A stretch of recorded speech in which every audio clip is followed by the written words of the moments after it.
মিনহাস বলতেছে পাগড়ি যে মাথায় কবে দেবো। আমি ভিডিও করে নিছি, ও লজ্জায় ও খুলে ফেলছে, আমিও দিলাম। এন্ড দোকানদারে ভাবতেছে যে এরা করেটা কি। আর এখানে আমি টাইগারদের দেখে বাংলাদেশ ক্রিকেট টিমের কথা মনে পড়ে গেল, মনটা যেন অনেক খারাপ হয়ে আছে টাইগারদের। আর এদিকে আমি এই জামাগুলোর অনেক প্রেমে পড়ে গেছি। আমি নিজেও জানি না জামাগুলোর প্রেমে কেন পড়লাম। বাই দা ওয়ে, ইন্ট্রোটা আগে দিয়ে নেই। আসসালামু আলাইকুম, hi what's up guys, it's me Sheikh Babar and welcome back to my YouTube channel and Facebook page. আজকে আমরা মূলত যাব বলমারি নির্বাচন অফিসে। আমরা এখন আসি সুযোগ বাজার। আর সুযোগ বাজারের এই যে রাস্তাটা দেখতে পাচ্ছেন, ওই রাস্তা দিয়ে একটা কলেজ আছে, কলেজটার নাম আমার মনে নাই। তবে এই যে জায়গাটা, এই জায়গাটায় আসলেই আমার শিহাবের কথা মনে পড়ে। যাই হোক, আমরা চলে আসছি কাটাগড়। এই যে কাটাগড় দেওয়ান সাগেশ্বর যে পুকুরটা, ওইটা হচ্ছে পুকুর, আর এটা হচ্ছে মাদ্রাসা।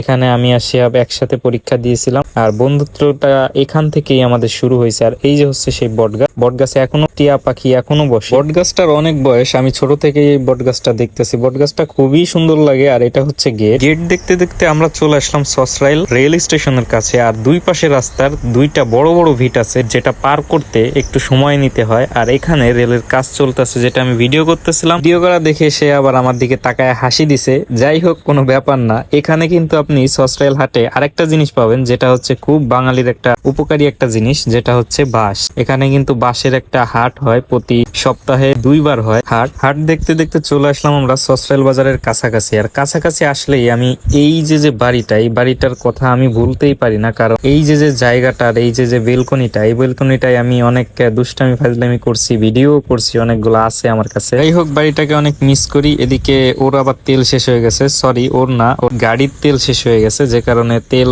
লোড করলাম 2 লিটারেই হয়ে যাবে। সো আমরা এখন আস্তে আস্তে আগায় যাচ্ছি। নিচের দিকে ভাটিয়াপাড়া প্লাস আলফাডাঙ্গা হচ্ছে যায়, আর আমরা যাবো এইদিকে বোয়ালমারি। বাম পাশে দেখতে পাচ্ছেন, ওইটা হচ্ছে বোয়ালমারি যাওয়ার যে বাস। আর এই যে ডান পাশে যে বাসটা দাঁড়িয়ে আছে, ওই বাসটা হচ্ছে আলফাডাঙ্গা যাওয়ার বাস।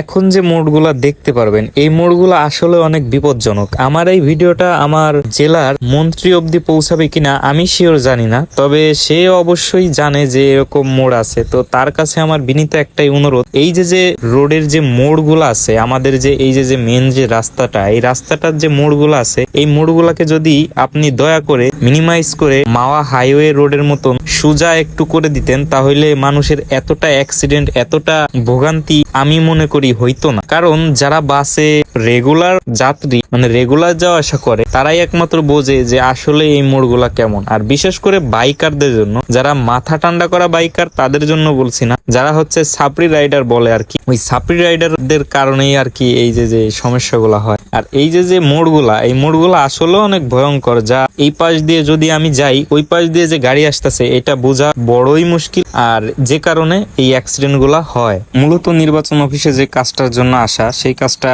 এখনো মানে কোনো নিশ্চয়তা দিতে পারতেছে না তারা, যেহেতু অফিসিয়াল কাজ। এটা ঢাকায় যাবে, তারপরে তারা ছাড়লে হচ্ছে আমাদের উপজেলায় দিবে। সো এইটা নিয়ে অনেক প্যারা খাইতেছিলাম।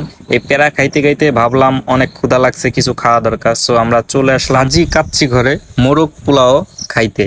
তো এখানের মোরগ পোলাওর টেস্টটা কেমন, ওটাই আমি আজকে রিভিউ করব। আমার ভিডিও করা দেখে সে আবার একটু অনেক সুন্দর করে সাজায় দিতেছিল, কেননা ভিডিও যেহেতু করতেছি সেহেতু ভালো তো দেখাইতেই হবে। তবে আসল টেস্টটা কেমন, ওটাই আমি আজকে রিভিউ করব। সো আমি ওকে বললাম যে দেখা যাক এখানের মোরগ পোলাওটা কেমন, ওটাই আজকে রিভিউ করব। আমি লেগ পিস চাইছিলাম, বাট লেগ পিস তাদের কাছে নেই, কারণ এখনো সেটা রান্না হয়ে আসে নাই। তবে এর আগে আমরা মুকসিদপুরে যেরকম খাইছি ওরকম মোটেও না, তবে মুকসিদপুরেরটা সব থেকে বেস্ট আমার কাছে লাগছে। ইনশাল্লাহ নেক্সট টাইম মুকসিদপুরের খাবারটা রিভিউ করে দেখাবো।